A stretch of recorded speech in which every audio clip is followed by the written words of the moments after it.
What is Guanxi? If you're exploring this blog, you're probably an individual who's come across this term at one point or another.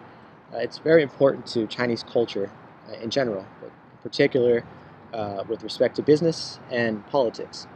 Uh, First, you must know that it's not necessarily networking as we're used to here in America, but rather it's much deeper and it's much more cultural uh, within China, and it has a particular um, taste to it.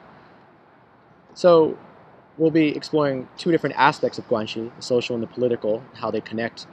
But in the infographics, it won't show the connection in a dry and academic way that you're probably used to. Rather, I tried to create an infographic that is a little bit more graphically appealing and hopefully after this video a little bit more concise and clear. The information was obtained from Reuters, and they have an interactive graph, but this video just explains static profiles that I've created for the Politburo Standing Committee. So to begin with, we'll start with the social part of Guanxi.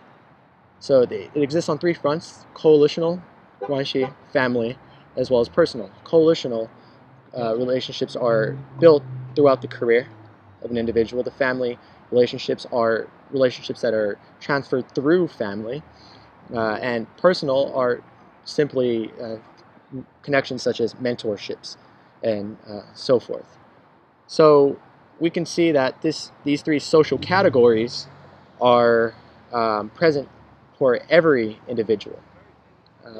For the sake of simplicity within this explanation video, we'll just be looking at the connections of Li Keqiang. And he, of course, is a member of the Politburo Central Committee and a very important individual within China. So in the infographic, you'll see a certain number of names associated on each layer. And from those layers, you can see a transition to the political. In the static infographic, you'll see a line connecting them. But here in the video, I'll just place them. And so you can see names have associations with certain groups and certain factions. And from those connections, you can then organize them by their particular rank in government, which you see happening now.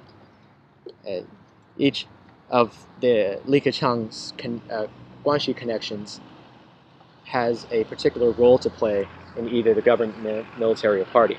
And then, in the end, you'll see a separate infographic for that particular profile that will do a side-by-side comparison of the social and the political connections.